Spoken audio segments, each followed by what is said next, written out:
یہ اردو والا قدیم نہیں ہے جس کا مطلب پرانا ہوتا ہے. اس قدیم کا مطلب یہ ہے کہ اللہ تبارک و تعالی ہمیشہ سے ہیں. اور اللہ تبارک و تعالی کے علاوہ ہر چیز حادث ہے. حادث سے مراد یہ کہ جس کا وجود پہلے نہ تھا بعد میں ہو. ٹھیک ہے. اب اگر اللہ تبارک و تعالی کے لیے ہم کوئی مکان تسلیم کریں تو یہ ماننا پڑے گا کہ وہ مکان بھی اللہ تبارک و تعالی کی طرح قدیم ہے. یہ باطل ہے. تو اس لیے اللہ تبارک و تعالی قدیم ہے. اللہ تبارک و تعالی کے لیے کسی حادث چیز کا ثبوت، مکان کا ثبوت، اس کو فقہاء کرام نے کفر لکھا ہے. لہٰذا اللہ تبارک و تعالی کے لیے یہ کہنا کہ اللہ تبارک و تعالی کسی مکان میں ہے، جگہ میں ہے، اوپر ہے، نیچے ہے، یہ کہنا کفر ہے. ہاں یوں کہہ سکتے ہیں کہ اللہ تبارک و تعالی کا علم اور اللہ تبارک و تعالی کی قدرت ہر چیز کو محیط ہے. ہر چیز کو محیط ہے.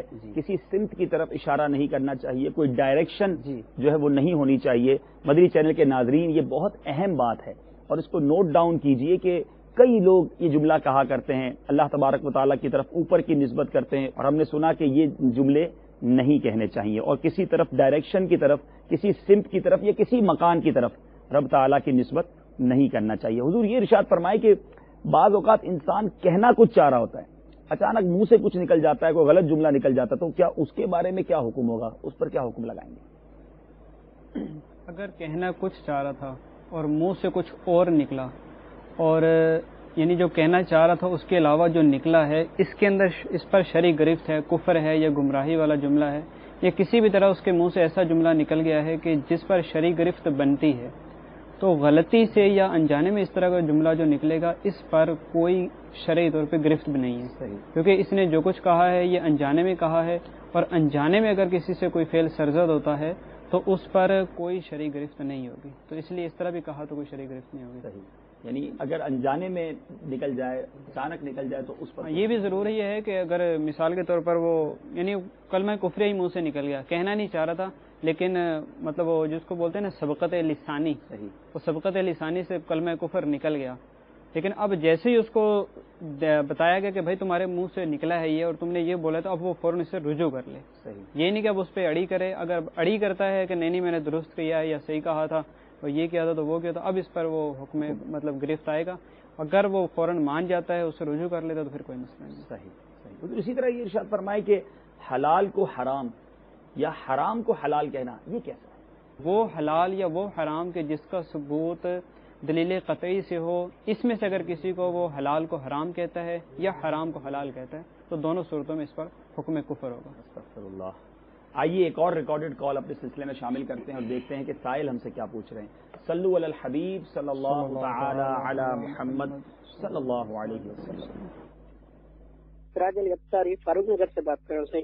سوال یہ ہے کہ جیسا کہ آج کل گرمیوں کا موسم ہے اور لوڈ شیڈنگ بھی بہت ہوتی ہے، تو لوگ کہتے ہیں کہ اللہ وعدہ والوں کے ساتھ ہے، یہ کہنا کیسا ہے؟ استغفر اللہ. سراج بھائی فاروق نگر سے آپ نے میں فون کیا، اور فاروق نگر آپ کا کہنا یہ بتاتا ہے کہ آپ دعوت اسلامی کے مدنی ماحول سے وابستہ ہیں، کیونکہ یہ لاڑکانہ کو فاروق نگر کہا جاتا ہے، کیونکہ مفتی دعوت اسلامی حضرت مفتی محمد فاروق اتاری رحمۃ اللہ تعالی علیہ فاروق یعنی لاڑکانہ میں پیدا ہوئے. امیر اہل سنت نے اس شہر کو اس نسبت سے فاروق نگر ارشاد فرمایا، اور اب دعوت اسلامی والے اس کو فاروق نگر سے ہی پہچانتے ہیں. امید ہے ہفتہ وار اجتماع میں بھی آپ شرکت کرتے ہوں گے. حضور سوال، لوڈ شیڈنگ تو واقعی ہے، گرمی بھی کافی ہے، لیکن اس طرح کے جملے کہنا وابڈا والوں کے ساتھ معاذ اللہ تعالیٰ ہے. اصل میں اس طرح کے جملوں کا مطلب یہ ہے کہ جو لوگوں کے ذہن میں یہ ہوتا ہے کہ وابڈا والوں نے بجلی کاٹ کر ہمارے اوپر ظلم کیا. صحیح. اب وہ وابڈا والوں کو ظالم سمجھ رہے ہیں اور پھر ساتھ یہ کہہ رہے ہیں کہ اللہ وابڈا والوں کے ساتھ ہے. تو اس کا مطلب یہ ہوا کہنے کا کہ اللہ تبارک و تعالی معاذ اللہ ظلم کرنے والوں کے ساتھ ہے. اور اللہ تبارک و تعالی کی طرف ظلم کی نسبت کرنا یا اللہ تبارک و تعالی کو ظالم کا مددگار یا ظالم کا ساتھی کہنا، یہ اللہ تبارک و تعالی کی شدید توہین ہے. اور ایسا جملہ کفر ہے. یہ صرف وابڈا کے ساتھ ہی خاص نہیں ہے. بعض لوگ جیسے بول دیتے اللہ بدماشوں کے ساتھ ہے معاذ اللہ، یا کوئی ایسا جو ان کے اوپر غالب ہوتا ہے، ڈاکوؤں کے بارے میں کہتے ہیں. تو اس طرح کے جتنے بھی جملے ہیں کہ جس میں سامنے والے کو ظالم سمجھا جاتا ہے اور پھر اللہ تبارک و تعالیٰ کو معاذ اللہ یہ کہہ دیا جاتا ہے کہ ان کے ساتھ ہے، تو ایسے تمام جملے کہنا کفر ہیں. اس لیے ایسے جملوں سے احتیاط کرنی چاہیے کہ کہیں ایسا نہ ہو کہ آپ کے اس جملے سے آپ کا ایمان ہی چلا جائے۔ اللہ اللہ، ایک طرف لوڈ شیڈنگ کی تکلیف، ایک طرف پریشانی، اور پھر ایسے جملے کہہ کر ایمان سے بھی خارج ہو جانا، یہ کتنی بڑی بدبختی ہے۔ اور حضرت کی بات سے ایک اور بات بھی سامنے آ رہی ہے کہ لوگ بعض حکومتیں جو کفاروں کی حکومتیں ہیں، غیر مسلموں کی حکومتیں ہیں، یا غیر مسلم ہیں جن کو دنیا کی نعمتیں ملی ہوئی ہیں، کہتے ہیں دیکھو وہ تو ایک ایمان بھی نہیں لائے اور اللہ تعالیٰ بھی معاذ اللہ ان کے ساتھ ہے، ان کو نوازے جا رہا ہے، ہم میں تکلیف میں ہے۔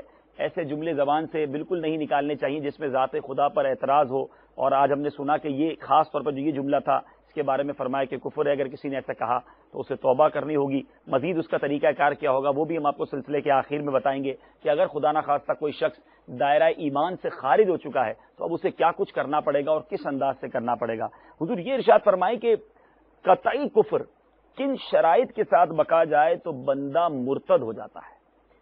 مرتد ہونے کے لیے چند شرائط کا ہونا ضروری ہے۔ سب سے پہلی شرائط تو یہ ہے کہ عقل، کہ اگر نہ سمجھ بچہ کوئی جو ہے وہ قطعی کفر بولتا ہے تو اس کے اوپر مرتد کا حکم نہیں ہوگا۔ اور دوسری شرط یہ ہے کہ ہوش میں ہو، اگر نشے میں کفر بکا تو اس کے اوپر حکم کفر نہیں ہوگا اور ایسا شخص مرتد قرار نہیں پائے گا۔ اور مرتد ہونے کی تیسری شرط یہ ہے کہ اختیار سے ہو، اگر کسی نے جبر اور اکراہ کے ذریعے، اور اکراہ یعنی مجبوری کے ذریعے، اور مجبوری بھی ایسی کہ اس کو ایسی دھمکی دی کہ جس میں جان جانے کا خطرہ ہے یقینی، یا عضو تلف کر دے گا اور وہ اس کے کرنے کے اوپر قادر بھی ہے۔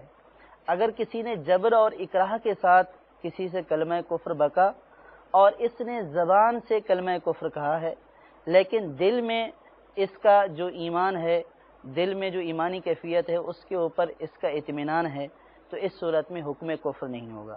تو تیسری جو شرط ہے مرتد ہونے کے لیے وہ یہ ہے کہ اپنے اختیار سے کہے، جبر و اکراہ سے اگر کہا گیا ہے اور زبان سے کہہ دیا اور دل ایمان کے اوپر مطمئن ہے تو پھر اس صورت میں اس کے اوپر حکم کفر نہیں ہوگا اور وہ شخص مرتد نہیں قرار پائے گا۔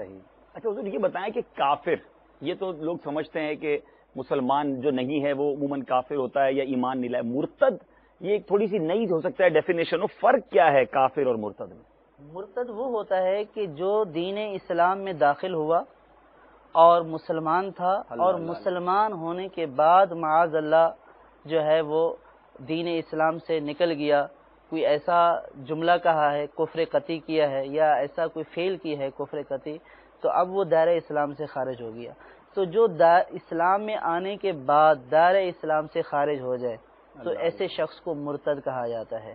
اور وہ کافر وہ ہوتا ہے کہ جو شروع سے کفر کے اوپر قائم ہو، ایمان لایا ہی نہ ہو، تو ایسا شخص کافر کہلاتا ہے۔ اللہ اللہ، کتنا بد نصیب ہے وہ شخص جو ایمان کی دولت پانے کے بعد پھر دائرہ اسلام سے باہر چلا جائے اور مرتد ہو جائے، اور یہ بہت سخت ہے۔ میرے پیارے اسلامی بھائیوں اور مدنی چینل کے ناظرین، یاد رکھیے گناہ گار صحیح، بدکار صحیح، مجرم صحیح، لیکن اگر وہ مسلمان ہے تو سرکار علیہ الصلوۃ والسلام کی شفاعت بھی نصیب ہو سکتی ہے، اور بہت سارے انشاءاللہ یوں سمجھ لیں کہ کچھ نہ کچھ اللہ کی رحمت سے امید، اور اگر کچھ نہ ہوا تو بھی کتابوں میں یہی پڑھا کہ اپنے گناہوں کی سزا بھگتنے کے بعد پھر انشاءاللہ وہ جنت میں ہمیشہ ہمیشہ رہے گا۔ لیکن جو بد نصیب ایمان کے بغیر دنیا سے چلا گیا وہ تو ہمیشہ ہمیشہ جہنم میں رہے گا۔ ہمیں اپنے ایمان کی حفاظت کی فکر ہونی چاہیے۔ یہ تمام معلومات ایسی ہیں جو ہمیں آنا چاہیے، کہیں ایسا نہ ہو کوئی جملہ، ہماری کوئی حرکت ہمیں دائرہ اسلام سے کہیں خارج نہ کر دے۔ اللہ تعالی ہم سب کے ایمانوں کی حفاظت فرمائے۔ آئیے ایک اور ریکارڈڈ کال کی طرف چلتے ہیں۔ صلو علی الحبیب صلی اللہ تعالی علی محمد۔ میں جناب میرپور کشمیر سے بات کر رہا ہوں، تو میرا نام وقاص احمد ہے۔ تو میرا سوال یہ ہے آپ سے کہ کیا یہ کہنا صحیح ہے کہ اللہ تعالیٰ ہر جگہ موجود ہے؟ برائے مہربانی رحمت فرما دیں۔ وقاص احمد بھائی میرپور آزاد کشمیر سے آپ نے ہمیں کال کیا، اپنے سلسلے میں مرحبا کہتے ہیں۔ حضور یہ کہنا کیسا، ارشاد فرمائیے۔ یہ کہنا کہ اللہ تعالیٰ ہر جگہ موجود ہے یہ تو کفر ہے، اور لیکن ابھی جیسے تھوڑی دیر پہلے اس کی وضاحت بھی کی گئی ہے کہ اللہ تبارک و تعالیٰ کو اگر ہر جگہ یہ مان رہا ہے تو چونکہ اللہ تبارک و تعالیٰ قدیم ہے اور ہر جگہ مان کے یعنی کہ گویا کہ اس جگہ کو بھی اس نے قدیم مان لیا، اور جگہ تو مخلوق ہے اور مخلوق کو یہ قدیم کہہ رہا ہے، تو یوں جو ہے وہ کفر ہوگا۔ اور تھوڑا سا اگر اس پہ مطلب غور کر لیا جائے نا کہ اس جملے کے اندر کیا کیا قباحتیں اور کیا کیا برائیاں ہیں، تو میرا خیال ہے کہ ہر کوئی سمجھ جائے گا کہ ہاں یہ جملہ کہنا نہیں چاہیے. کہ اب جب اس نے یہ جملہ کہا کہ اللہ تعالی ہر جگہ موجود ہے، اب یہ ہر جگہ میں کون کون سی جگہیں مطلب وہ آ سکتی ہیں، یہ خود ہی غور کرے کہ کیا کیا آ جاتا ہے. معاذ اللہ، کیا مطلب وہ پاؤں کے نیچے بھی، چپل کے نیچے بھی، تو کیا وہ مطلب وہ انہیں اشارتاً میں عرض کر رہا ہوں، وہ کوئی بھی سمجھدار ہے وہ سمجھ جائے گا کہ اس جملہ کہنے میں اللہ تبارک و تعالیٰ کے لیے اس نے کتنی مطلب وہ برائیوں کی طرف وہ نسبت کر دی. برائیوں والی جگہ ہیں، ناپاک جگہ ہیں، کہاں کہاں وہ چیزیں آتی تو یوں جو ہے وہ یہ جملہ نہیں کہہ سکتے. ہاں یوں کہہ سکتے ہیں کہ اللہ تبارک و تعالیٰ ہماری شرک سے زیادہ قریب ہے، کہ اللہ تبارک و تعالیٰ اپنے علم و قدرت سے جو بے شک وہ ہم سے زیادہ ہمارے بارے میں جانتا ہے. جیسے وہ قرآن پاک میں ہے بھی کہ نحن اقرب الیہ من حبل الورید، تو ورید کہا جاتا ہے کہ یہ وہ خون کی نالی ہے کہ جس کے ذریعے سے آگے پورے جسم میں خون جاتا ہے. تو مفسرین نے لکھا بھی ہے کہ یہ جو رگ ہے یہ ہم سے پوشیدہ ہے، لیکن اللہ تبارک و تعالیٰ کے لیے جو ہم سے پوشیدہ وہ پوشیدہ نہیں ہے. تو اللہ تبارک و تعالیٰ اپنے علم و قدرت سے ہر چیز کو جانتا ہے. صحیح. میرے پیارے اور محترم اسلامی بھائیو، یہاں یہ بات پتہ چلی کہ بعض اوقات جو شخص یہ کہتا ہے کہ اللہ تبارک و تعالیٰ اوپر ہے، اوپر والا ہے، اس کو سمجھاتے ہوئے لوگ یہ کہتے ہیں بھائی یہ مت کہو بلکہ یہ کہو اللہ ہر جگہ موجود ہے. تو اب پتہ چلا کہ یہ بھی نہیں کہنا ہے، اور یہ کتنا سخت جملہ ہے، اور اس کے بارے میں ہم نے سوچا واقعی اگر اس کی ڈیفینیشن میں جائیں کہ اللہ تبارک و تعالیٰ ہر جگہ ہے، یہ کہنے سے آپ کہاں کہاں مراد لے رہے ہیں، اور اس کا دائرہ بہت وسیع ہو جائے گا. تو بڑی اچھی انہوں نے مثال دی کہ اللہ تعالیٰ ہماری شرک سے قریب، اور ہم سے پہلے اسلامی بھائی نے بتایا کہ اس کا علم جو ہے، اس کی قدرت جو ہے وہ تمام جگہوں اور تمام چیزوں پر محیط ہے. حضور یہ ارشاد فرمائیں کہ ایک سوال ہمارے پاس موجود ہے کہ گناہ کو اچھا سمجھنا یا ہلکا جاننا. اچھا سمجھنا تو کم لوگ سمجھتے ہوں گے، یا شاید وہ لا علمی میں سمجھتے ہوں گے. ہلکا جاننے کی تو یوں سمجھ لیں کہ ایک بیماری ہے نا، ارے چھوٹا سا گناہ ہے، کوئی بات نہیں، چلتا ہے، معافی مانگ لیں گے. تو ان دونوں کی ذرا وضاحت فرما دیں، اس بارے میں کیا حکم ہوگا؟ گناہ کو گناہ سمجھنا یہ فرض ہے. صحیح. اگر وہ گناہ نص قطعی سے ثابت ہے، جیسے شراب پینا حرام ہے، زنا کرنا، چوری کرنا، یہ سارے وہ گناہ ہیں کہ جن کا ثبوت نص قطعی سے ہے. اگر ان گناہوں کو وہ گناہ نہیں سمجھتا، معصیت یعنی اللہ اور اس کے رسول کی نافرمانی نہیں سمجھتا، تو ایسا شخص کافر ہے. صحیح. کہ اس نے حرام قطعی کو حلال جانا، یا گناہ کو گناہ نہیں سمجھا، یا اللہ تبارک و تعالیٰ اور اس کے رسول کی نافرمانی نہیں سمجھا. اور اسی طریقے سے اگر وہ گناہ کو ہلکا جان رہا ہے تو گناہ کو ہلکا جاننا بھی کفر ہے. سیدی اعلی حضرت رحمت اللہ تعالی علیہ نے فتاوی رضویہ میں آپ سے ایک سوال کیا گیا کہ ایک شخص نے جان بوجھ کر کورٹ میں جھوٹی گواہی دے دی. لوگوں نے اس پر اعتراض کیا تو کہنے لگا کچہری میں آج کل سچ کون بولتا ہے، جتنے جاتے ہیں سبھی وہاں جھوٹ بولتے ہیں، اگر میں نے جھوٹ کہا تو کیا برا کیا. سیدی اعلی حضرت سے اس کا حکم پوچھا گیا کہ اب وہ یہ کہہ رہے کہ میں نے اگر جھوٹ بولا تو کیا برا کیا، یعنی تو اور گناہ کو ہلکا جان رہا ہے کہ یہ تو معمولی سی بات ہے. تو سیدی اعلی حضرت نے پہلے تو احادیث پاک کے ذریعے جھوٹی گواہی دینے کی وعیدات بیان فرمائیں، اور فرمایا کہ یہاں تک تو گناہ کبیرہ تھا. وعید فرمانے کے بعد فرمایا کہ یہ جھوٹی گواہی دینا یہاں تک تو گناہ کبیرہ تھا جو آدمی کی ہلاکت اور بربادی کو بس ہے. آگے اس کا کہنا کہ میں نے جھوٹ بولا تو کیا برا کیا، صریح کلمہ کفر ہے.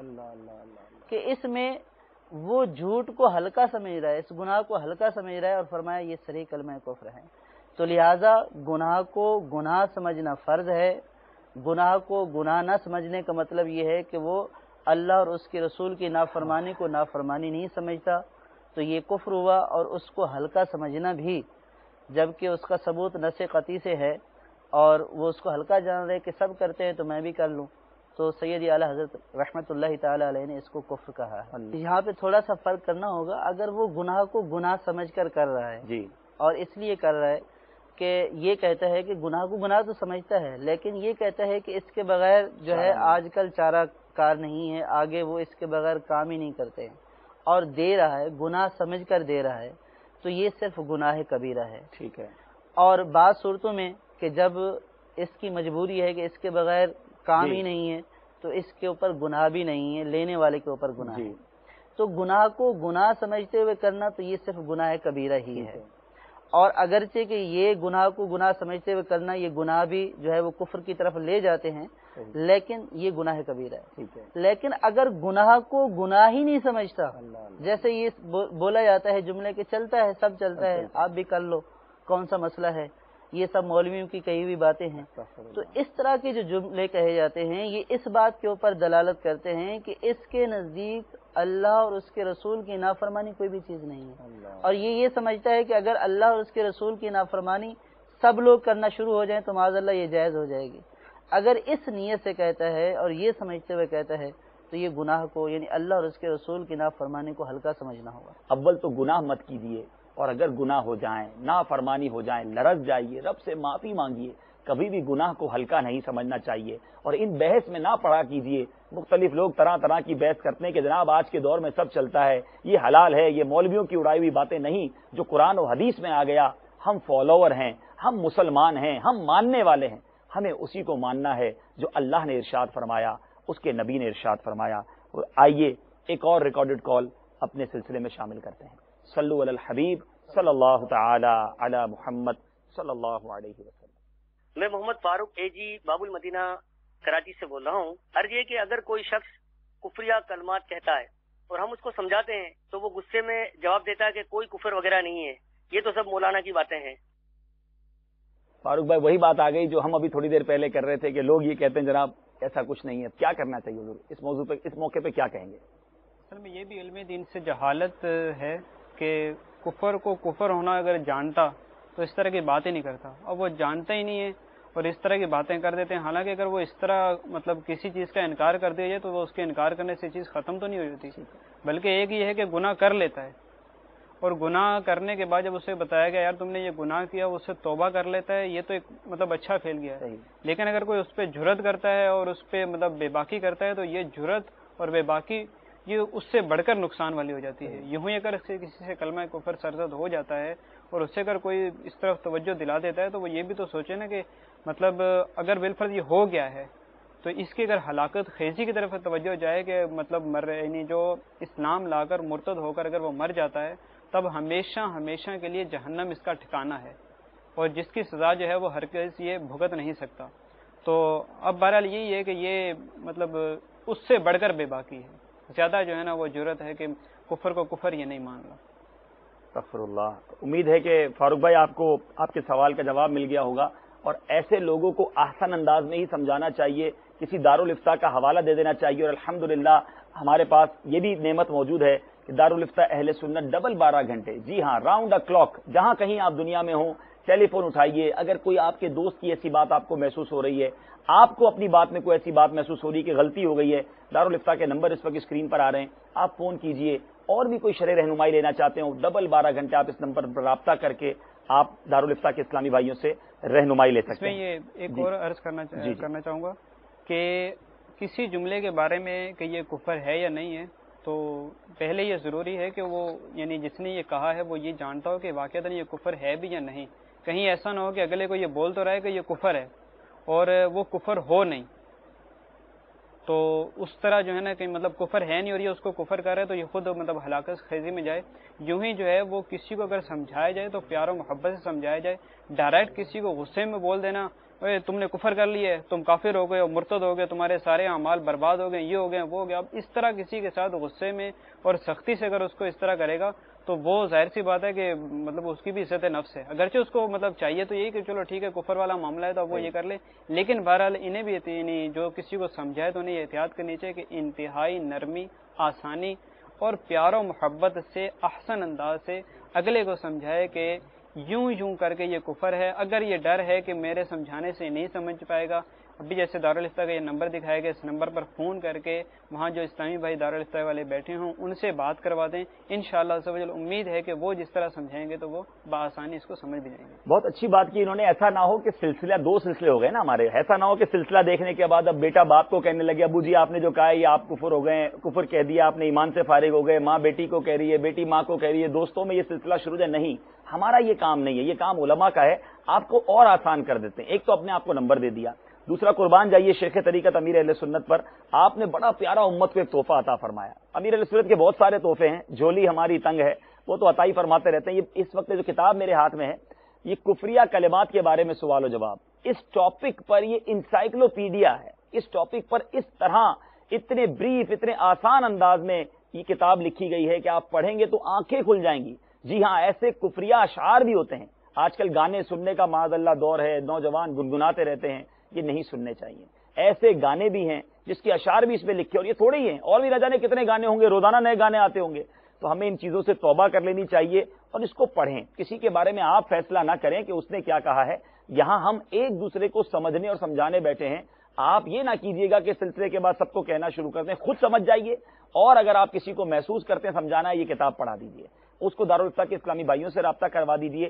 انشاءاللہ اللہ نے چاہا اس طرح ایک ایک کی اصلاح ممکن ہو سکے گی. حضور یہاں ایک اور اہم سوال ہے میرے پاس، ختم نبوت کا انکار. کچھ لوگ تو براہ راست انکار کر دیتے ہیں اور کچھ یہ کہتے ہیں کہ سرکار علیہ الصلوۃ والسلام کے بعد بھی اگر کوئی نبی آ جائے تو ختم نبوت پر کوئی فرق نہیں آتا. اس بارے میں کیا ارشاد فرمائیں؟ قرآن پاک کی مشہور آیت ہے ولا کہ رسول اللہ کا خاتم النبیین کے، لیکن یہ اللہ کے رسول ہیں اور تمام نبیوں میں آخری ہیں، خاتم ہیں.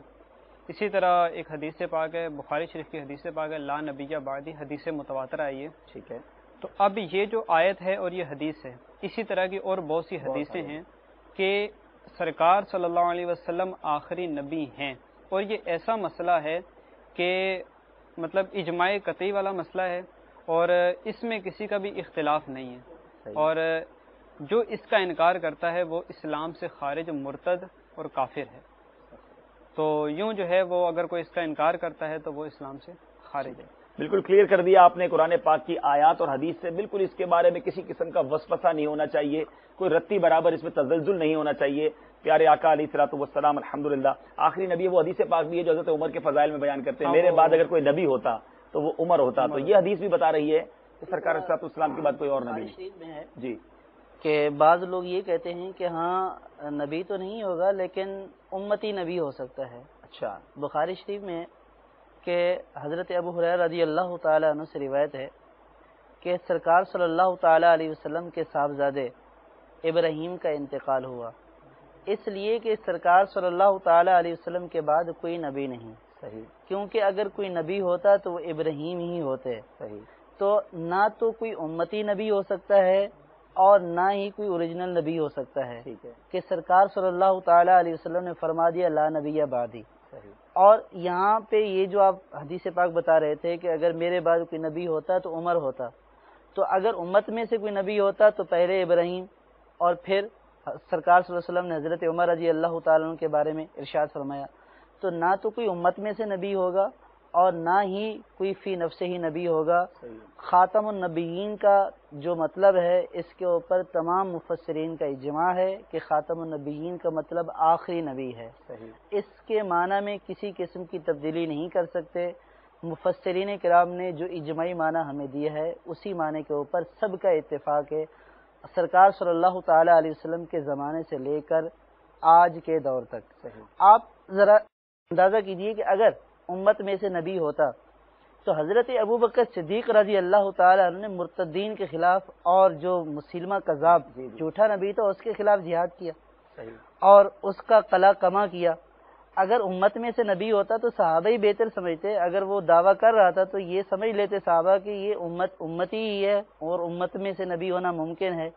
تو مسلمہ کذاب کو جھوٹا کہنا، اس کی سرکوبی کرنا اور اس کو واصل با جہنم کرنا، یہ اس بات کی دلیل ہے کہ صحابہ میں سے بھی ہر ایک صحابی جانتا تھا کہ سرکار صلی اللہ تعالی علیہ وسلم کے بعد کوئی نبی نہیں ہے، نہ امت میں سے اور نہ ہی فی نفسی کوئی نبی ہو سکتا ہے. حضور یہاں یہ وسوسہ بھی ڈالا جاتا ہے یا سوچ سکتا ہے کوئی، ہو سکتا ہے مدنی چینل کے ناظرین کے ذہن میں سوال آ جائے کہ ٹھیک ہے کوئی اور نبی نہیں آئے گا لیکن حضرت عیسیٰ علیہ الصلوۃ والسلام کا آنا تو ہے، وہ پھر کیا ہوگا؟ حضرت عیسیٰ علیہ السلام سرکار صلی اللہ تعالی علیہ وسلم کے امتی ہو کر تشریف لائیں گے اور سرکار صلی اللہ تعالی علیہ وسلم کے دین ہی کی تبلیغ فرمائیں گے اور سرکار صلی اللہ تعالی علیہ وسلم کے جو احکامات ہیں دین کے انہی کو پہلائیں گے. کیونکہ سرکار صلی اللہ تعالی علیہ وسلم کی آمد کے بعد تمام شریعتیں منسوخ ہو چکی ہیں. تو حضرت عیسیٰ علیہ السلام بطور نبی نہیں، بطور امت محمدیہ صلی اللہ تعالی علیہ وسلم کے ایک مبلغ کے تشریف لائیں گے اپنی شریعت نہیں بلکہ سرکار صلی اللہ تعالیٰ علیہ وسلم کی شریعت کی تبلیغ فرمائیں. کیا بات ہے، کیا بات ہے، سبحان اللہ. بہت امید ہے کہ واضح جواب آپ سب کو مل چکا. آئیے اپنے سلسلے میں ایک اور ریکارڈڈ کال شامل کرتے ہیں. صلو علی الحبیب صلی اللہ تعالی علی محمد صلی اللہ علیہ وسلم. عمران قادری پنجاب کے ضلع ننکانہ کے. میں یہ پوچھنا چاہتا ہوں کہ گھر میں میری اہلیہ وہ کوئی کام غلط وغیرہ کرتے ہیں تو منہ سے اکثر نکل جاتا ہے میرے کہ تیرے پیدا ہونے میں کون راضی. پنجابی میں ہم بولتے ہیں کہ تیرے جمن سے کون راضی. تو یہ کلمہ اس کی تو شریک رزق یا کوئی کلمہ کفر تو نہیں ہے، تو اس کے بارے میں کیا حکم ہے؟ عمران بھائی ننکانہ پنجاب سے آپ نے فون کیا. عمران قادری بھی آپ نے کہا تو غوث پاک کے مرید بھی ہیں، اپنے سلسلے میں آپ کو مرحبا کہتے ہیں. عمران بھائی ایک بات سوال کا جواب لینے سے پہلے عرض کروں گا کہ گھر جو ہوتا ہے نا وہ ایک محبت اور پیار کا گہوارہ ہونا چاہیے. ٹھیک ہے کہ انسان کو کوئی بات بری لگ جاتی ہے، لیکن کمال یہی ہے کہ انسان صبر کرے، محبت کے ساتھ پیش آئے. اس طرح کا جھاڑ دینے سے، لڑائی جھگڑا کرنے سے گھر میں مسائل ہی پیدا ہوتے ہیں. میں ایک چھوٹا سا واقعہ سنا کر انشاءاللہ پھر جواب کی طرف چلوں گا، تاکہ اگر وہ اسلامی بھائی جو اس طرح بات بات پر زوجہ کو ڈانٹتے رہتے ہیں، لڑتے رہتے ہیں، جھگڑتے رہتے ہیں، یہ گھر میں نہیں ہونا چاہیے. کہ اس کو یہاں بھی اگر آپ صبر کا دامن تھامے رکھیں تو کتنی برکتیں ملیں گی. کہ ایک شخص کے بارے میں آتا ہے وہ بڑا گناہگار تھا، اور جب اس کا انتقال ہوا تو مرنے کے بعد اس کو کسی نے دیکھا کہ تمہارے ساتھ کیا معاملہ ہوا. اس نے کہا ماجرا یہ تھا، میں گناہگار تھا، واقعی میرے پاس نیک اعمال نہ تھے. ایک بار میری زوجہ نے کھانا پکایا اور اس میں بہت زیادہ نمک ڈال دیا. بہت غصہ آیا، جی چاہ کے اٹھا کے پلیٹ منہ پہ مار دوں. ہو سکتا ہے اس وقت مدنی چینل کے ناظرین میں سے بھی کوئی ایسے ہوں جو کھانا اس طرح اٹھا کے پھینک دیا کرتے ہوں، بہت غصے میں آتے ہوں، ہاتھ بھی اٹھا لیتے ہیں. یہ کہاں کی مردانگی ہے کہ عورت پہ ہاتھ اٹھایا جائے. تو اس نے کہا میرا بڑا جی چاہ کے اٹھا کے پلیٹ منہ پہ مار دوں. پھر میں نے غور کیا، آج میری بیوی نے غلطی کی ہے، مجھے سزا دینے کا جی چاہ رہا ہے. میں بھی تو اپنے رب کی صبح و شام غلطیاں کرتا ہوں، اس کی نافرمانی کرتا ہوں، وہ بھی تو مجھے سزا نہیں دیتا. میں نے یہ سوچا، اپنی زوجہ کو کچھ نہ کہا، اسے معاف کر دیا. مجھے مرنے کے بعد بتایا گیا کہ اس دن جو تم نے میری بندی کو معاف کیا تھا، میں تو سب سے بڑا معاف کرنے والا ہوں، جا میں نے تجھے معاف فرما دیا. اس کو معافی کا پروانہ مل گیا. تو اے وہ اسلامی بھائی جو بالخصوص شادی شدہ ہیں، اپنی زوجہ پر اس طرح ظلم اور غصے والا معاملہ نہ رکھیں، محبت سے پیش آئیں. عمران بھائی آپ کے سوال کی طرف جی حضور کیا ارشاد فرماتے ہیں؟ ان کا جو سوال ہے اس میں بظاہر تو کوئی ایسا کفریہ پہلو نظر نہیں آ رہا. ٹھیک ہے، کہ تیرے جمن چ کون راضی کا مطلب یہ ہے کہ آپ کے پیدا ہونے میں کون راضی. مطلب یہ ہے کہ اس وقت کہا جاتا ہے کہ جب کوئی بچہ شرارتی ہوتا ہے یا کچھ سے قصور ہو جاتا ہے تو یہ کہا جاتا ہے کہ جب پیدا ہوا تو کسی کو خوشی نہیں ہوئی تھی. تو سمجھ تو یہی آ رہا ہے کہ اس کا ظاہری مفہوم یہی ہے کہ آپ کے پیدا ہوتے وقت بھی کوئی خوش نہیں تھا اور اب بھی آپ نے جو ہے نا کسی کو خوش نہیں کیا ہوا. اس میں کفریہ پہلو تو نہیں ہے، لیکن وہ پہلو جس کی طرف آپ نے پہلے نشاندہی کر دی کہ اس میں مسلمان کی دل آزاری پائی جا رہی ہے. اس کے ماں باپ سے پوچھیں کتنے راضی ہوئے تھے اور جب یہ پیدا ہوئی. اور وہ یہ اب ظاہر ہے کہ اب یہ اس کو بولے گا کہ آپ کے پیدا ہونے پہ کوئی راضی نہیں ہے تو وہی بولے گی کہ آپ کے پیدا ہونے پہ کون راضی تھا. صحیح ہے. تو یہ مسلمان کی دل آزاری ہے، اور اس طرح کی دل آزاری ہر مسلمان کے لیے ناجائز و حرام ہے، چاہے وہ بچوں کی امی ہو چاہے کوئی مسلمان ہو. لیکن بچوں کی امی کے حوالے سے جیسا آپ نے بیان کر دیا کہ یہ تو گھر کا بندہ ہے جس سے 24 گھنٹے جو ہے وہ گزر بسر ہے.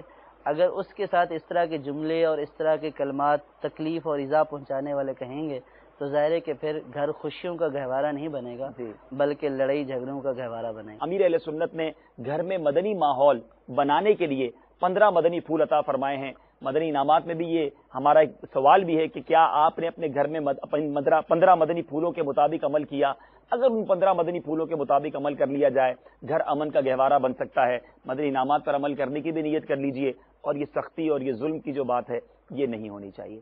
آئیے ایک اور سوال ہمارے پاس ہے. حضور یہ ارشاد فرمائیں، علم دین اور علماء کی توہین آج کل معاشرے میں وہی آپ جو ہم بات چیت تھوڑی دیر پہلے کر رہے تھے کہ مولانا کی اڑائی ہوئی باتیں ہیں، ارے یہ علماء ہمیں پتہ ہے کیسے ہوتے ہیں.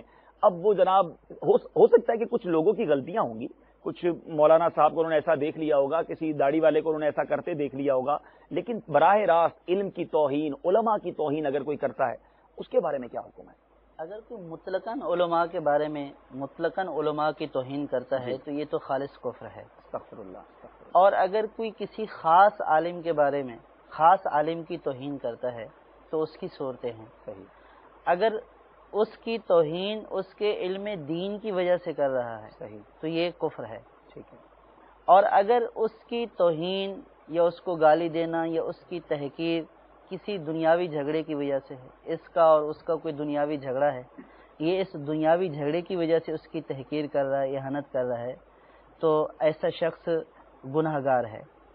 اور اگر بلا یعنی کہ سخت گناہ گار ہے، کبیرہ گناہ ہے، اور اگر بلا وجہ کسی خاص عالم کی توہین کر رہا ہے تو ایسا شخص کو سید اعلی حضرت فرماتے ہیں کہ مریض القلب خبیث الباطن ہے اور اس کے برے خاتمے کا خوف ہے. کیونکہ علماء کی شان عرفہ و اعلیٰ ہے. احادیث پاک میں علماء کی جو شان بیان کی گئی ہے اور علماء کے جو ہلکا جاننے والے کو، حق کو ہلکا جاننے والے کو منافق فرمایا گیا. فرمایا کہ علماء کو ہلکا نہ جانے گا مگر منافق. اور دوسری حدیث پاک میں ہے کہ ان کے حق کو ہلکا نہ سمجھے گا مگر کھلا منافق.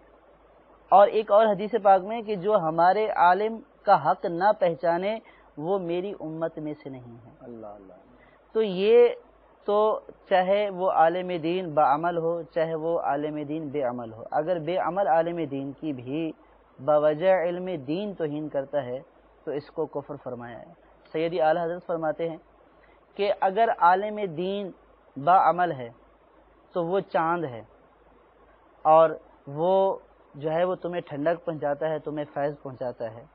اور اگر عالم دین بے عمل ہے تو وہ چراغ ہے، شمع ہے کہ جو خود جلتا ہے لیکن پھر بھی تمہیں فیض پہنچاتا ہے. تو اس لیے عالم دین چاہے بعمل ہو چاہے بے عمل ہو، اگر اس کے علم دین کی وجہ سے توہین کریں گے تو یہ کفر قرار پائے. کیا مثال دی اعلیٰ حضرت نے، سبحان اللہ. فائدہ ضرور پہنچتا ہے عالم دین سے، اس کی توہین نہیں کرنی چاہیے. اب یہ کہنا کہ بچے کو، جب کوئی بچہ نماز پڑھنے چلا جاتا ہے، اجتماع میں جاتا ہے، قافلے میں جاتا ہے، کیا مولوی بنو گے، کیا کرو گے، تم برباد ہو جاؤ گے مولوی بن کے، یعنی علم کی توہین، علماء کی توہین کا ذہن بہت پایا جاتا ہے. یہ بالکل نہیں کرنی چاہیے. اور اگر کسی سے ایسا ہوا ہے اس کو توبہ بھی کرنی چاہیے. ایک اور ریکارڈڈ کال اپنے سلسلے میں شامل کرتے ہیں. صلو علی الحبیب صلی اللہ تعالی علی محمد. شیخ خان محمد اتاری، باب المدینہ، کراچی، فردوس کالونی. میرا سوال دارالفتہ اہل سنت میں یہ ہے کہ جیسے اگر مرد کفریہ کلمات بک دیتا ہے تو نکاح جو ہے وہ فاسد ہو جاتا ہے، ٹوٹ جاتا ہے. تو اگر اسی طرح اس مرد کی بیوی کوئی جملہ کفر بک دے تو کیا اس سے نکاح پہ فرق پڑے گا؟ مرد تو کفریہ کلمہ کہے تو ہم کہتے ہیں نکاح دوبارہ کریں. عورت کے لیے کیا حکم ہوگا؟ اگر کوئی عورت کلمہ کفریہ بک دیتی ہے، سری کفر وہ بک دیتی ہے، تو اس صورت میں وہ نکاح سے نہیں نکلتی. البتہ یہ ہے کہ اگر وہ جیسے دوبارہ وہ اسلام میں آ جاتی ہے اور دوبارہ وہ اسلام قبول کر لیتی ہے تو اب یہ دونوں تجدید نکاح کریں گے. ٹھیک ہے. یعنی تجدید ایمان جب اس نے کر لیا تو اب جب تک وہ نکاح نہیں کر لیتے، تجدید نکاح نہیں کر لیتے، اس وقت تک مرد کا اس کے پاس جانا جائز نہیں ہے. صحیح. باقی یہ ہے کہ وہ نکاح سے نہیں نکلتی. یعنی ایسا نہیں ہے کہ وہ چاہے کہ میں یہ مجھے بہت تنگ کرتا ہے، میں کلمہ کفر بکتی ہوں اور اس کے نکاح سے نکل جاؤں گی اور کسی دوسرے مرد سے نکاح کر لوں گی، تو یہ دوسرے مرد سے نکاح نہیں کر سکتی. یہ سابقہ اسی شوہر پر مجبور کی جائے گی اور اسی سے اس کا دوبارہ نکاح پڑھایا جائے گا. اور یہ اگر صحن ہو کہ میں کلمہ کفر کہہ دیتی ہوں تو یہ کتنی دیدہ دلیری ہے. وہ تو تھوڑی دیر کے لیے بھی اپنے ایمان سے خارج ہونے پر اطمینان ہونا. وہ تو فقہ کرام نے لکھا ہے نا کہ اگر کوئی 100 سال کے بعد یہ دین بناتا ہے کہ میں 100 سال کے بعد کافر ہو جاؤں گا، تو وہ جیسے اس نے یہ دین بنایا نا کہ میں کافر ہو جاؤں گا تو فوراً کافر ہو گیا. اب وہ کیا جانے کہ مطلب جس لمحے اس نے یہ سوچا ہے اور اگلے لمحے اس کی موت آ جائے، موت کا تو کوئی پتہ نہیں ہے نا، اور پھر ہمیشہ ہمیشہ کے لیے جہنم اس کا ٹھکانہ ہے. یہ تو کبھی خواب میں بھی نہیں سوچنا چاہیے. مبالغہ کر رہا ہوں کہ میں ایمان سے خارج ہوں گا، بلکہ ہر وقت خواب میں بھی یہی تمنا ہو، حقیقت میں بھی یہی ہو. بس کہتے ہیں نا عزم ہو کہ اپنے ایمان کو سلامت لے کر قبر میں جانا ہے. غوث پاک کا مجھے وہ قول یاد آ رہا ہے، سیدی غوث اعظم رضی اللہ تعالیٰ عنہ فرماتے ہیں، لوگ کہتے ہیں آج عید کا دن ہے، آج عید کا دن ہے. عبد القادر کی عید کا دن وہ ہوگا جب اپنا ایمان سلامت لے کر وہ قبر میں چلا جائے گا. تو واقعی خوش نصیب ہوتے ہیں وہ لوگ جو ایمان سلامت لے کر قبر میں جاتے ہیں. کبھی اس بارے میں سوچنا بھی نہیں چاہیے بلکہ دعائیں کرتے رہنا چاہیے کہ اللہ تعالیٰ ہمارے ایمان کو سلامت رکھے. وقت ہمارا آخری اختتام کی طرف جا رہا ہے. میں 2 سوال چاہوں گا کہ اس میں کم پورے کیے جائیں. ایک ریکارڈڈ کال لے لیتے ہیں اور حضور پھر آخر میں آپ سے تجدید ایمان اور نکاح کے بارے میں سنیں گے کہ اگر خدا نہ خواستہ کسی کے ساتھ ایسا ہو جائے تو وہ کیا کرے. لیکن پہلے آئیے ایک ریکارڈڈ کال، آخری ریکارڈڈ کال شامل کر لیتے ہیں. صلو علی الحبیب صلی اللہ تعالی علی محمد. فاروق رضا رنشلن سے بات کر رہا ہوں. کسی نے مشکلات سے تنگ آ کر یہ کہہ دیا اگر واقعی اللہ عز و جل ہوتا تو غریبوں کا ساتھ دیتا، مجبوروں کا سہارا ہوتا. کیا یہ کہنا کفریات میں ہے؟ فاروق رضا بھائی آپ کو اپنے سلسلے میں مرحبا کہتے ہیں. فیضان مدینہ ہفتہ وار اجتماع میں شرکت کی آپ کو دعوت بھی دیتے ہیں. آپ تو باب المدینہ کے اسلام بھائی، امید رکھتے ہیں آپ تشریف لاتے ہوں گے. حضور سوال آپ نے سنا، ارشاد فرمائیے. سائل یہ کہہ رہے کہ کیا یہ کفریات میں سے ہے؟ یہ کفریات میں سے اس کے ہونے میں کوئی شک نہیں ہے. یہ واضح اور صاف طور پر کفر ہے. اللہ اللہ اللہ. کیونکہ اس کا یہ کہنا کہ اگر اللہ تعالیٰ ہوتا تو گویا معاذ اللہ یہ اللہ تبارک و تعالیٰ کے وجود ہی کا انکار کر رہا ہے. یہ کہہ رہا ہے کہ اگر اللہ ہوتا تو مدد کرتا، تو گویا اس کے نزدیک اللہ کا وجود ہی نہیں ہے. اور اللہ تبارک و تعالیٰ کے وجود کا انکار کرنا یہ واضح اور صریح کفر ہے. اور یہاں پہ ایک بات یاد رکھنی چاہیے کہ اس طرح کے جملے عام طور پر مشکلات اور پریشانیوں میں کہے جاتے ہیں. یہ بندے کی ایک فطرت ہے کہ جب آسانیاں ہوتی ہیں تو پھر تو یہ کہ اللہ کا کرم ہے، اللہ نے بہت دیا ہوا ہے، اس وقت جو ہے وہ جو خوش نصیب ہوتا ہے وہ شکر کرتا ہے. لیکن جہاں کہیں بھی تھوڑی سی پکڑ آ جائے، تھوڑی سی آزمائش آ جائے، تھوڑی سی تکلیف آ جائے، معاذ اللہ وہاں پہ اس طرح کے کفریہ کلمات بولے جاتے ہیں اور اللہ تبارک و تعالیٰ کے وجود تک کا انکار کر دیا جاتا ہے. تو لہٰذا چاہے آسائش ہو، آسانیاں ہوں، چاہے تنگی ہو، ہر حال میں اللہ تبارک و تعالیٰ کا شکر ادا کرنا چاہیے کہ تکلیف بھی مومن کے لیے یہ ایک بہت بڑے اجر کا جو ہے وہ باعث ہے. حدیث پاک کا مفہوم ہے کہ مومن کو کوئی رنج، کوئی تکلیف، کوئی غم، یہاں تک کہ اگر اس کو کانٹا بھی چبھتا ہے تو اللہ تبارک و تعالیٰ اس کے بدلے میں اس کے اجر و ثواب میں زیادتی فرماتا ہے. تو مسلمان کے لیے تکلیف بھی باعث راحت ہے، اس کی آخرت کی بہتری کا سبب ہے. تو یہ تکلیف آج ہے، آزمائش ہے، آج ہے چلی جائے گی، کل چلی جائے گی. ان مع العسر یسرا، کہ ہر تنگی کے ساتھ دو آسانیاں ہیں. یہ بھی اللہ نے قرآن پاک میں ارشاد فرمایا. تو جب ہر تنگی کے ساتھ دو آسانیاں ہیں تو تنگی کو صبر و شکر کے ساتھ برداشت کرنا چاہیے. اور اس طرح کے جملے معاذ اللہ تبارک و تعالیٰ کے بارے میں اس طرح کے جملے تو اپنے ذہن میں لانے ہی نہیں چاہیے، سوچنا بھی نہیں چاہیے کہ کہیں ایسا نہ ہو کہ تنگ دستی، فقر و فاقہ تو دنیا میں ملا ہی ملا، اور اگر ایمان ضائع ہو گیا، ایمان بھی برباد ہو گیا تو دنیا بھی خراب اور آخرت بھی خراب. اللہ تبارک و تعالیٰ ہمیں اپنی زبان کو کنٹرول میں رکھنے کی توفیق عطا فرمائے. آمین آمین آمین. بہت اچھی آپ نے وضاحت ارشاد فرمائی. کچھ منٹ باقی ہیں تو میں چاہتا ہوں ایک ریکارڈڈ کال اور آخری شاید باقی ہے، ہمارے اسلامی بھائی نے ریکارڈ کروائی ہے، آئیے وہ بھی اپنے سلسلے میں شامل کر لیتے ہیں.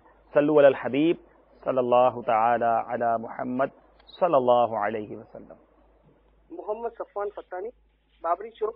بعض اوقات یہ ہوتا ہے عموماً جب لڑائی جھگڑے ہوتے ہیں نا تو سامنے والا لڑنے والے کو کہتا ہے کہ تجھ سے خدا بھی نہیں پہنچ سکتا. تو اس قسم کے جملات لڑائی جھگڑوں میں یا استعمال کرنے سے کفر کی کون سی حد اس شخص پہ لگے گی؟ اللہ غنی. وہی بات ہو گئی حضور کے سختی کے وقت اور پریشانیوں کے وقت ایسے جملے نکلتے ہیں. کیا کہیں گے اس بارے میں؟ ایسے جملے اول تو کہنے نہیں چاہیے کہ تجھ سے خدا بھی نہیں پہنچ سکتا. تو اس سے خدا بھی نہیں پوچھ سکتا تو معاذ اللہ یہ خدا تبارک و تعالیٰ کو یہاں پہ عاجز قرار دیا ہے.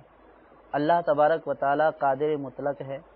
اللہ تبارک و تعالیٰ کے لیے عجز کا ثبوت یہ کفر ہے. تو اگر اللہ تبارک و تعالیٰ کے لیے عجز کا ثبوت کیا جائے یا اللہ تبارک و تعالیٰ کو قادر نہ مانا جائے تو یہ کفر ہے. اس طرح کے جملے کے تو مجھ سے نہیں پوچھ سکتا تو اس سے خدا بھی نہیں پوچھ سکتا، تو گویا اللہ تبارک و تعالیٰ کو یہ عاجز مان رہا ہے اور اس کو معاذ اللہ تبارک و تعالیٰ کے اوپر قادر مان رہا ہے. تو یہ کفر ہے اور صریح کفر ہے، اس لیے اس سے توبہ ضروری ہے. صفوان بھائی یہاں ایک بات غور کرنے والی ہے، یعنی یہ جملہ جس نے بھی کہا ہوگا وہ سامنے والے سے پریشان ہوگا کہ میں تجھ سے نہیں پہنچ سکتا. بہت اس نے تنگ بھی کیا ہوگا. تنگ اس نے کیا، اب غلط جملہ کہہ کے دائرہ اسلام سے یہ خارج ہو رہا ہے. سوچنے کی بات یہ ہے کہ پریشان ہمیں سامنے والا کر رہا ہے مگر ہم اپنی زبان کے ذریعے اپنے اوپر اتنا بڑا بار اٹھا لیتے ہیں. تو احتیاط کی جائے، پریشانی آئے، تکلیف آئے، زبان پر قابو رکھا جائے. حضور اب یہ باتیں تو کافی ہوئی اور بہت سارے سوالات آپ کے ذہن میں اب بھی پیدا ہو رہے ہوں گے، بلکہ شاید کئی اسلام چاہ رہے ہوں گے کہ اگر یہ کہہ دیا تو کیا ہوگا، یہ سن لیا تو کیا ہوگا، اس طرح گنگنا دیا تو کیا ہوگا. ایک تو میں نے آپ کو دعوت دی کہ یہ کتاب کفریہ کلمات کے بارے میں سوال جواب. یہ ہماری ہو سکتا ہے دنیا میں اس وقت جہاں اسلام میں دیکھ رہے ہو قریبی کوئی مکتبۃ المدینہ نہ ہو تو دعوت اسلامی کی ویب سائٹ www.dawatislami.net پر یہ کتاب موجود ہے. اس ویب سائٹ سے بھی یہ کتاب آپ پڑھ سکتے ہیں, ڈاؤن لوڈ بھی کر سکتے ہیں, پرنٹ بھی کر سکتے ہیں. اور اس کے ساتھ ساتھ میرے پیارے اسلامی بھائیوں, اب اگر کسی کی زبان سے ایسے جملے نکل گئے ہیں اور اللہ نہ کرے وہ دائرہ اسلام سے خارج ہوا, تو اب ہم اپنے اسلام میں سے آخر میں یہ پوچھیں گے کہ تجدید ایمان یعنی ایمان اگر دوبارہ اس کو لانا ہے اور تجدید نکاح اگر وہ شادی شدہ ہے تو اس کا کوئی آسان طریقہ بتا دیا جائے. جی حضور. جو کفر بقا ہے اور اس کو وہ کفر بھی تسلیم کرتا ہے اور دل میں اس کفر سے نفرت اور بیزاری کا اظہار کرے, اولاً یہ کہ اس کو کفر سمجھے جو اس نے بقا ہے, اور پھر آخر میں جب اس کو یہ احساس ہو جائے کہ اس نے کفر بقا ہے تو اس کفر سے نفرت اور بیزاری کا اظہار کرے اور آئندہ نہ, اور پھر توبہ کرے کہ یا اللہ مجھ سے یہ کفریہ کلمہ سرزد ہو چکا, میں اس سے بیزار ہوں, میں اس سے توبہ کرتا ہوں اور میں وعدہ کرتا ہوں کہ آئندہ اس طرح کے کلمات کہنے سے بچتا رہوں گا اور لا الہ الا اللہ محمد رسول اللہ یہ کہے انشاءاللہ عزوجل. یہ تجدید ایمان ہے. تجدید نکاح کا کیا طریقہ؟ تجدید نکاح کا طریقہ یہ ہے کہ اگر شادی شدہ تھا تو بعض کفریات ایسے ہوتے ہیں کہ جن سے نکاح بھی ٹوٹ جاتا ہے, تو اس کے لیے طریقہ یہ ہے کہ 2 گواہوں کی موجودگی میں, وہ گواہ عاقل بالغ ہوں چاہے گھر کے فرد ہی کیوں نہ ہوں, جیسے بالغ بچے ہیں بیٹے تو وہ بھی ہو سکتے ہیں گواہ, تو ان 2 گواہوں کی موجودگی میں دونوں مرد اور عورت ایجاب و قبول کریں. ایجاب و قبول سے مراد یہ ہے کہ مرد یہ بولے کہ میں نے تم سے نکاح کیا اور عورت بولے کہ میں نے قبول کیا. مہر کا بھی ذکر ہوگا کہ میں نے اتنے مہر کے ساتھ تم سے نکاح کیا, اور عورت بولے کہ میں نے قبول کیا, اور 2 گواہ سن رہے ہوں ان کے اس ایجاب و قبول کو. اور بعض لوگ یہ سمجھتے ہیں کہ باہر سے پھر مولانا کو بلوانا پڑے گا, خطبہ پڑھنا پڑے گا. خطبہ پڑھنا سنت ہے, وہ خود بھی پڑھ سکتا ہے, اگر وہاں پہ کوئی موجود ہے پڑھنے والا وہ بھی پڑھ سکتا ہے. تو 2 گواہوں کا ہونا ضروری ہے. وہ 2 گواہ یا تو مرد ہوں یا ایک مرد اور 2 عورتیں عاقل بالغ اور ان کے کلام کو سن رہے ہوں اور یہ ایجاب و قبول کریں تو یہ تجدید نکاح ہو جائے گا. بہت آسان طریقے سے ہمیں بتایا گیا. خدا نہ خواستہ کوئی ایسا جملہ نکل جائے تو اس کی تشہیر کی حاجت نہیں ہے, اناؤنسمنٹ کی ضرورت نہیں ہے, کوئی دوبارہ آپ کو انویٹیشنز نہیں دینے پڑیں گے نکاح کرنے کے لیے. اپنے ہی گھر میں 2 مرد گواہ موجود ہوں, بالغ ہوں, اگر آپ کے بڑے بچے وہی ہوں اور میاں بیوی آپس میں مہر کی رقم کا تذکرہ کرنے کے ساتھ ایجاب و قبول کر لیں تو یہ نکاح ہو سکتا ہے. اس کو بھی سمجھنا چاہتے ہوں آپ کے پاس فون نمبر ہے 12 گھنٹے دارالفتہ اہل سنت کے اسلامی بھائیوں سے رابطہ کیجئے. بعض اوقات یہ بھی شکایت آتی ہے, اور ظاہر ہے الحمدللہ مدنی چینل دیکھا ہی اتنے بڑے پیمانے پہ جاتا ہے کہ کال بہت بیزی ہوتی ہے. اگر آپ کے پاس انٹرنیٹ ہے, ای میل پر بھی آپ ہم سے سوال کر سکتے ہیں darulifta@dawatislami.net darulifta@dawatislami.net پر بھی آپ ہم سے سوال کیجئے. انشاءاللہ دارالفتہ کے اسلام پہ بذریعہ ای میل آپ کو جواب ارشاد فرمائیں گے. آپ ہمارے سلسلے سے متعلق اپنی کوئی رائے دینا چاہتے ہوں, اپنا مشورہ دینا چاہتے ہوں, اپنے اس سلسلے کے حوالے سے کوئی کمنٹس دینا چاہتے ہوں تو انشاءاللہ اب آپ کو ای میل ایڈریس دکھایا جائے گا feedback@madanichannel.tv. نہ صرف اس سلسلے بلکہ مدنی چینل کے بارے میں کوئی مشورہ دینا چاہتے ہوں ہم سے اس ای میل ایڈریس پر رابطہ کر سکتے ہیں. میرے پیارے اسلامی بھائیوں, آج کے اس پورے موضوع پر اگر ایک تھورلی نظر ڈالیں, ایک یوں سمجھ لیجئے کہ غور کریں تو سمجھ یہ آتا ہے کہ یہ تمام باتیں علم سے حاصل ہوتی ہیں. علم دین ہو تو بندہ ان برائیوں سے بچ سکتا ہے, علم دین ہو تو گناہوں کے دلدل بلکہ کفر کی وادیوں میں گرنے سے بچ سکتا ہے. علم کیسے حاصل کیا جائے؟ دعوت اسلامی کے مدنی قافلے, اجتماعات یہ علم دین سیکھنے کا بہترین ذریعہ ہیں. اور اس کے ساتھ ساتھ علم کی روشنی کو مزید پھیلانے کے لیے دعوت اسلامی نے جامعۃ المدینہ بنائے ہیں. پاکستان کے ساتھ ساتھ ہندوستان, ساؤتھ افریقہ, انگلینڈ کے اندر بھی دعوت اسلامی کے جامعات موجود ہیں. انشاءاللہ یہ علوم آپ کے گھر میں مزید آپ کے گھر کو منور کریں گے. اپنے سلسلے کا اختتام کرتا ہوں, آخر میں کچھ ارشاد فرمانا چاہ رہے ہیں. ابھی جو تجدید ایمان اور تجدید نکاح کا وہ انہوں نے فرمایا بتایا, تو اس میں یہ تو بتایا گیا اگر وہ اپنے گھر میں ہے اور زوجہ وہیں پر موجود ہیں تو یہ اس طرح کر لے. اب بعض اوقات ایسا ہوتا ہے کہ یہ کسی دوسرے شہر میں یا کسی دوسرے ملک میں ہے, اب اس سے کفریہ کلمہ سرزد ہو گیا تو اب یہ کیا کرے؟ ٹھیک ہے, تو اس میں ایک بہت آسان طریقہ ہے, اگر یہ اپنا لیں تو انشاءاللہ یہ کہیں بھی ہوں, کسی بھی جگہ ہوں, یہ تجدید نکاح کر سکتے ہیں. سبحان اللہ. اس کا یہ کریں کہ یہ اپنی زوجہ کو یہ بول دیں کہ تم مجھے اپنے نکاح کا وکیل مطلق بنا دو, ٹھیک ہے, کہ میں جب چاہوں, جس وقت چاہوں, جتنے مہر میں چاہوں تم سے میں نکاح کر دوں, ٹھیک ہے, تم مجھے اس کا وکیل بنا دو. ٹھیک ہے. اب جب اس نے اس کو وکیل بنا دیا, اب یہ دنیا کے کسی بھی کونے میں ہے، دو مرد مسلمانوں کے سامنے یا ایک مرد اور دو عورتوں کے سامنے اگر یہ بول لیتا ہے کہ جیسے عائشہ بنت زید بن بکر، وہ بہتر ہے کہ دادا کے بنا، میں نے 2600 روپے مہر کے عوض عائشہ بنت زید بن بکر سے نکاح کیا، اس کا نکاح ہو گیا، دوبارہ نکاح ہو گیا، تجدید نکاح ہو گیا، گھر والوں سے دور بھی ہے تو نکاح ہو سکتا ہے۔ یہ بڑا اچھا کہ آپ نے بتایا، میں اوورسیز کے جو ہمارے ناظرین ہوں گے، شاید فیملیاں دور ہوں، کبھی زندگی میں ایسا جملہ بک دیا ہو، تو بڑا اچھا ہمیں طریقہ بتا دیا گیا۔ امید ہے آپ نے اس کو بھی نوٹ کر لیا ہوگا۔ اللہ تبارک و تعالی ہم سب کو شرعی تقاضوں کے مطابق زندگی گزارنے کی توفیق عطا فرمائے۔ صلو علی الحبیب صلی اللہ تعالی علی محمد صلی اللہ علیہ وسلم۔